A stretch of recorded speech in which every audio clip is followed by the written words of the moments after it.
आज भगवान बिरसा मुंडा की जन्म जयंती है और खास तौर पर अपने आदिवासी भाई बहनों को जनजातीय गौरव दिवस की बधाई देता हूं।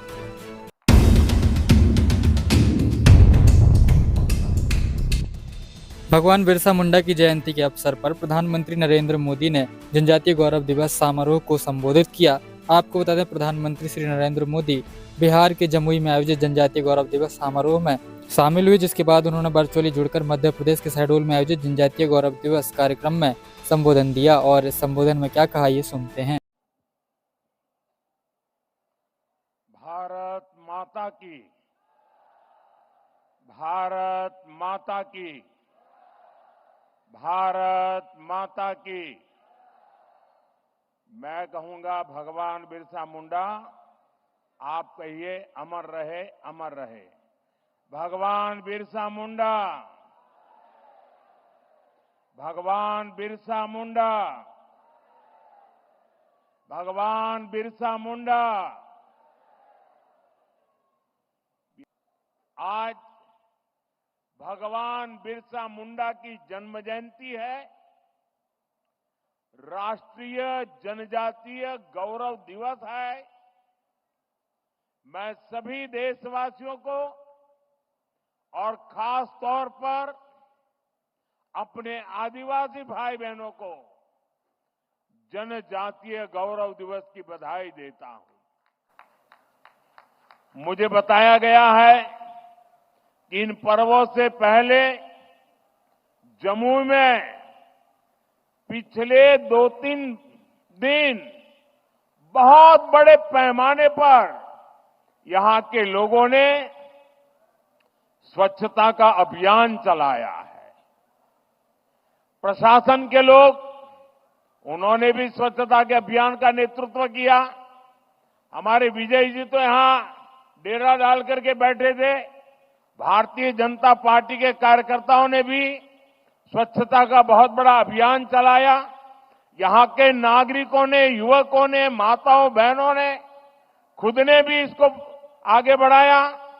इस विशेष प्रयास के लिए मैं जमुई के लोगों की भी बहुत बहुत सराहना करता हूं।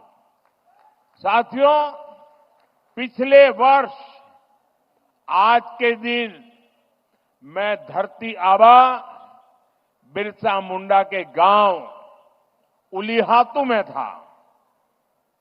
आज उस धरती पर आया हूं जिसने शहीद तिलका मांझी का शौर्य देखा है। लेकिन इस बार का ये आयोजन और भी खास है।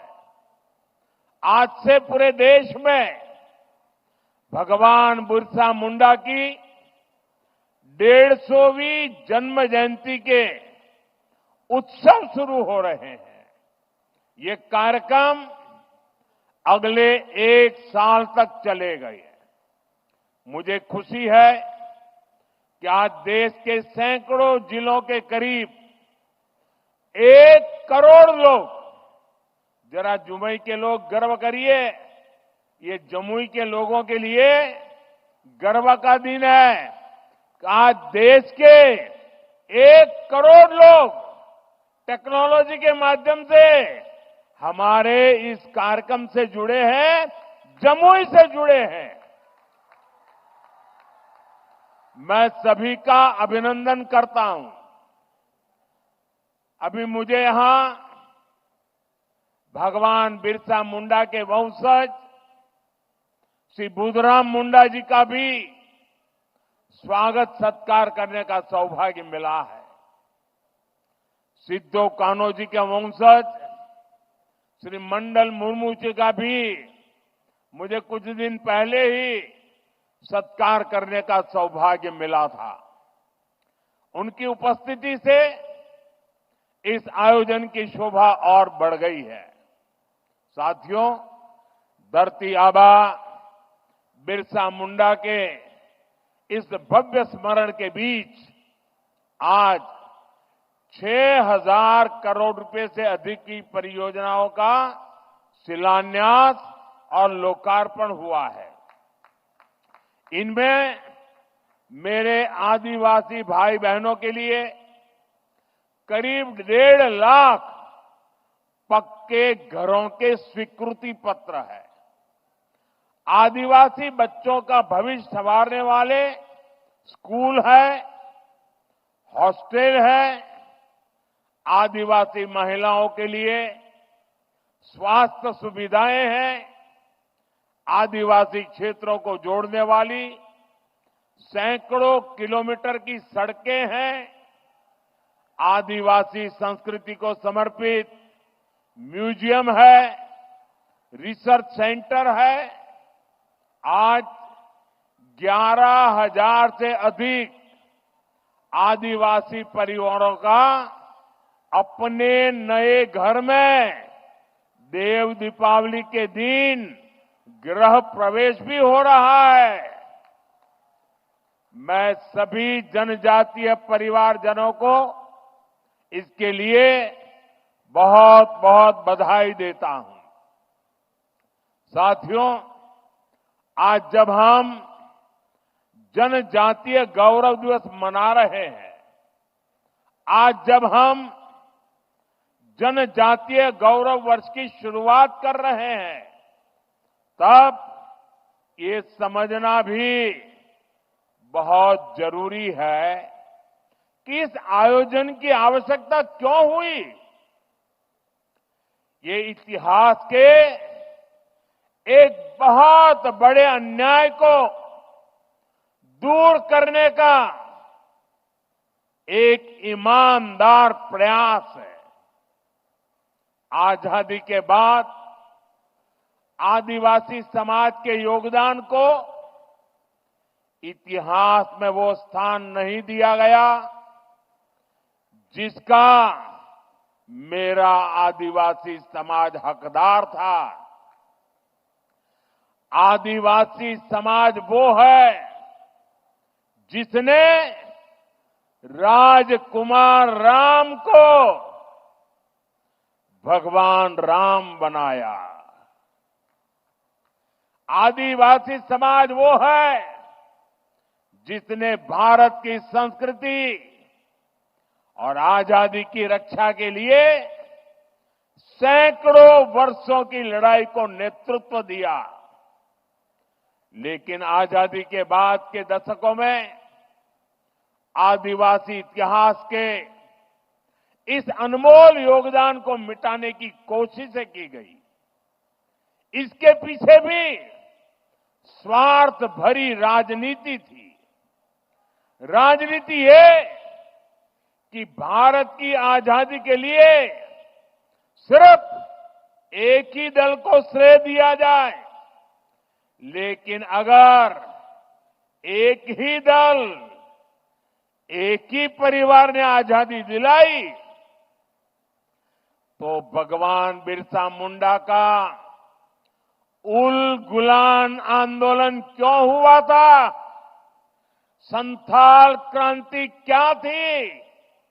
कोल क्रांति क्या थी? क्या हम महाराणा प्रताप के साथी उन रणबांकुरे भीलों को भूल सकते हैं क्या? कौन भूल सकता है सह्याद्री के घने जंगलों में छत्रपति शिवाजी महाराज को ताकत देने वाले जनजातीय भाई बहनों को? कौन भूल सकता है अल्लूरी सीताराम राजू जी के नेतृत्व में आदिवासियों द्वारा की गई भारत माता की सेवा को? तिलका मांझी, सिद्धू कानो, बुधु भगत, तीरथ सिंह, तेलंखरिया, गोविंद गुरु, तेलंगाना के रामजी गौंड, एमपी के बादल भोई, राजा शंकर शाह, कुंवर रघुनाथ शाह, मैं कितने ही नाम लूं। टंट्या भील, नीलांबर पीतांबर, वीर नारायण सिंह, दिवा किशुन सोरेन, जात्रा भगत लक्ष्मण नाइक, मिजोरम की महान स्वतंत्रता सेनानी रोपुई लियानी जी, राजमोहिनी देवी, रानी गाइडिनल्यू, वीर बालिका कालीबाई, गोंडवाना की रानी दुर्गावती, ऐसे असंख्य असंख्य मेरे आदिवासी, मेरे जनजातीय शूरवीरों को कोई भुला सकता है क्या? मानगढ़ में अंग्रेजों ने जो नरसंहार किया था, हजारों मेरे आदिवासी भाई बहनों को मौत के घाट उतार दिया गया था।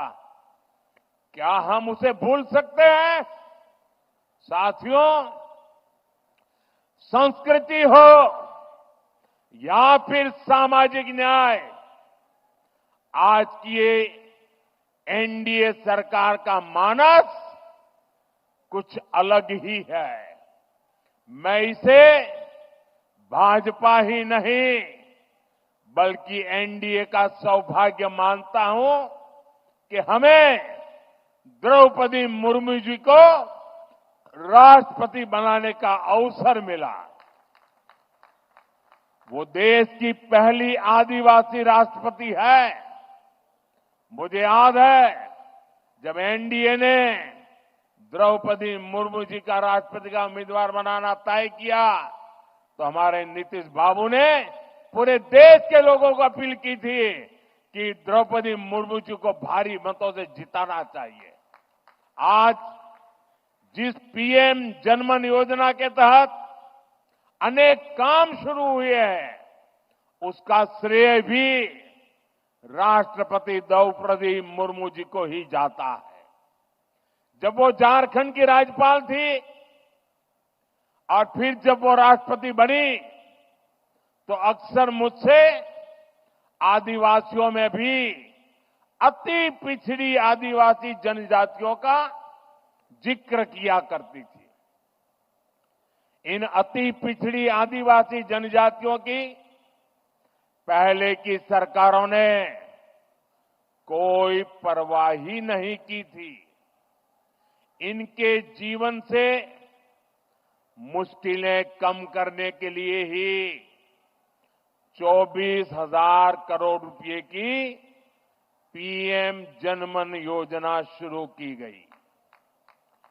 पीएम जनमन योजना से देश की सबसे पिछड़ी जनजातियों की बस्तियों का विकास सुनिश्चित हो रहा है।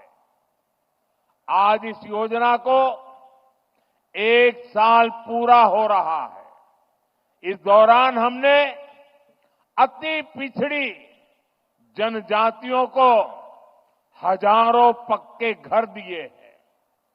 पिछड़ी जनजातियों की बस्तियों को जोड़ने के लिए सैकड़ों किलोमीटर की सड़कों पर काम शुरू हो चुका है। पिछड़ी जनजातियों के सैकड़ों गांवों में हर घर नल से जल पहुंचा है। साथियों, जिनको किसी ने नहीं पूछा, मोदी उनको पूजता है।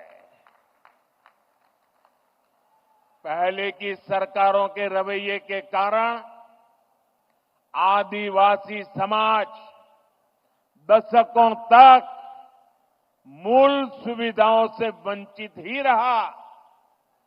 देश के दर्जनों आदिवासी बाहुल्य जिले विकास की गति में बहुत पिछड़ गए थे। अगर किसी अफसर को सजा देनी हो, उसको पनिशमेंट देना हो, तो पनिशमेंट पोस्टिंग भी ऐसे जिलों में की जाती थी। एनडीए सरकार ने पुरानी सरकारों की सोच को बदल दिया।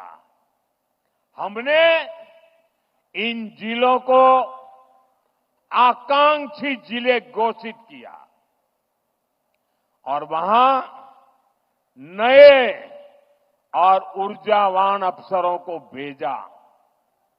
मुझे संतोष है आज कितने ही आकांक्षी जिले विकास के कई पैरामीटर्स पर दूसरे जिलों से भी आगे निकल गए हैं। इसका बहुत बड़ा लाभ मेरे आदिवासी भाई बहनों को हुआ है।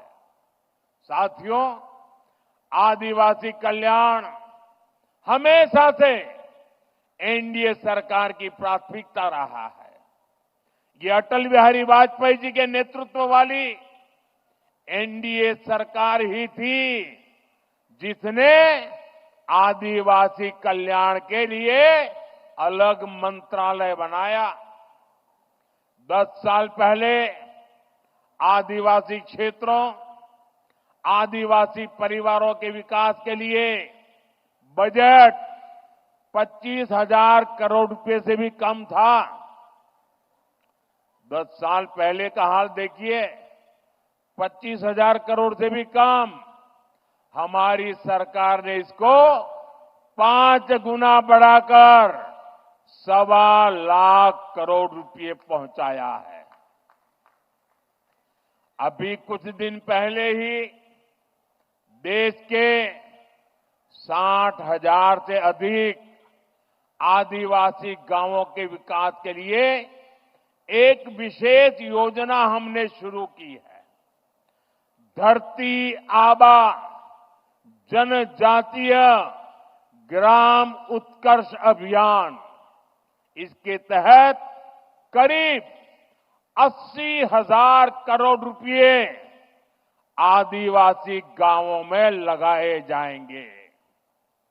इसका मकसद आदिवासी समाज तक जरूरी सुविधाएं पहुंचाने के साथ साथ युवाओं के लिए ट्रेनिंग और रोजगार के अवसर बनाने का भी है।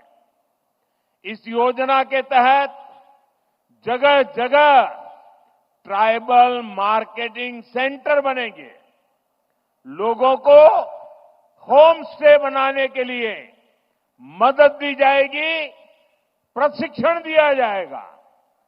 इससे आदिवासी क्षेत्रों में पर्यटन को बल मिलेगा और आज जो इको टूरिज्म की एक परिकल्पना बनी है वो हमारे जंगलों में और आदिवासी परिवारों के बीच में संभव होगा और तब पलायन बंद हो जाएगा, पर्यटन बढ़ता जाएगा।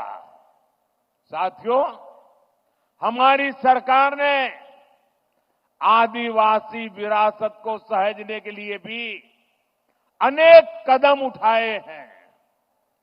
आदिवासी कला संस्कृति के लिए समर्पित अनेक लोगों को पद्म पुरस्कार से सम्मानित किया गया है।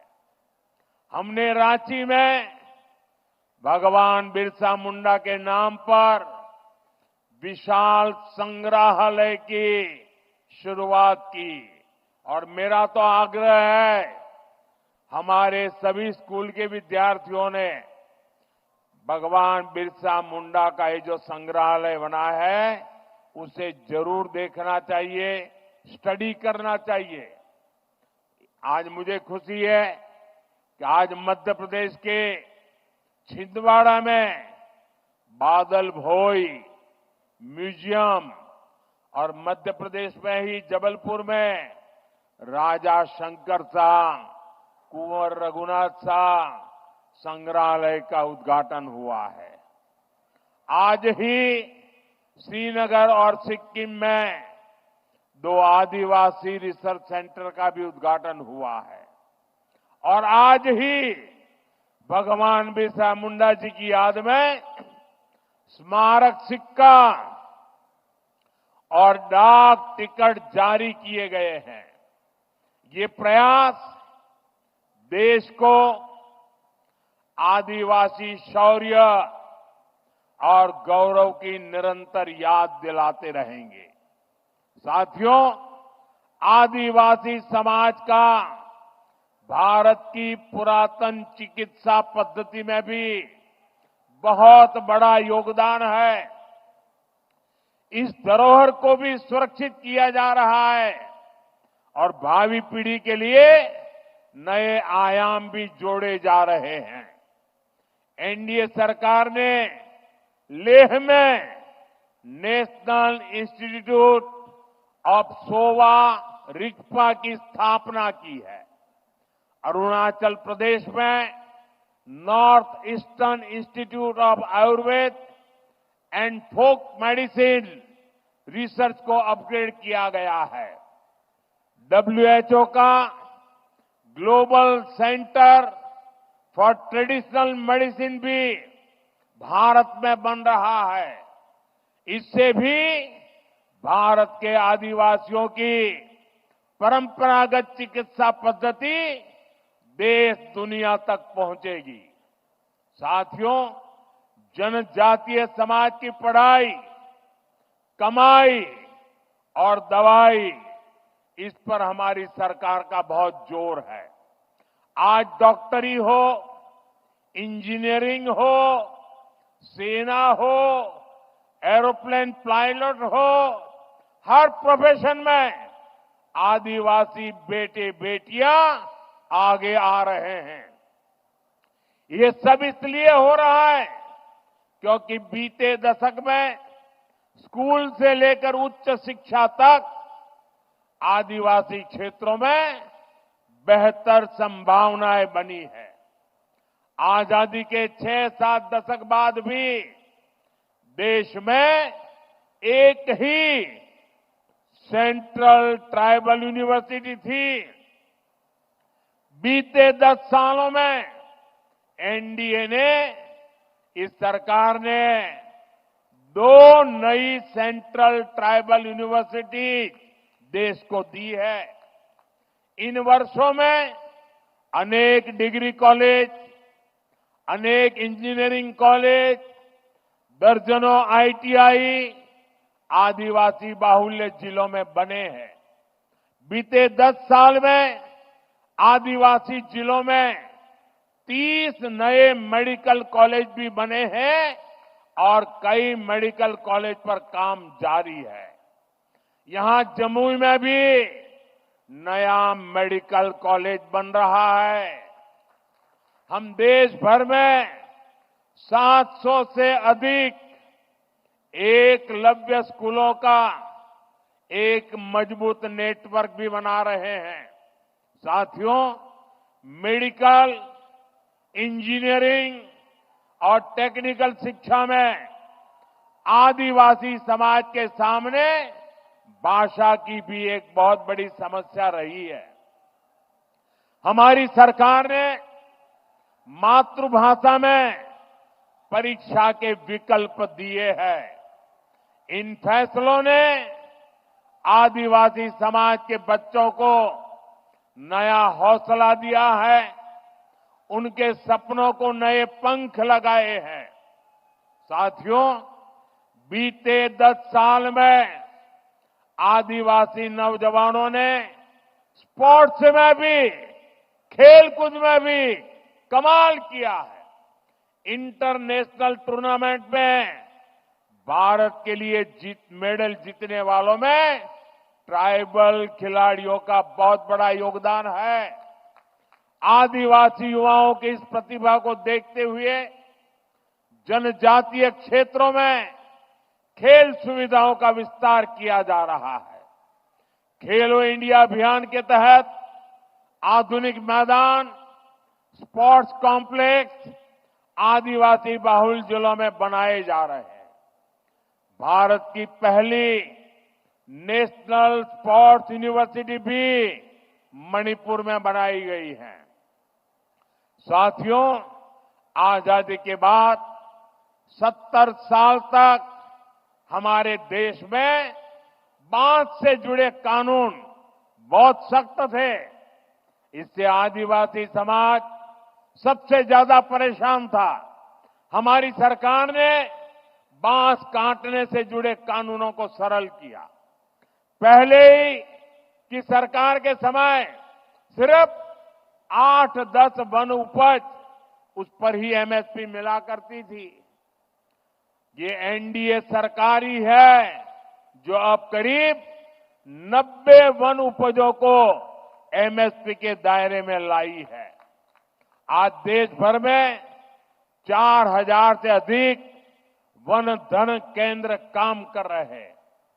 इनसे 12 लाख आदिवासी भाई बहन जुड़े हैं। उनको कमाई का बेहतर साधन मिला है।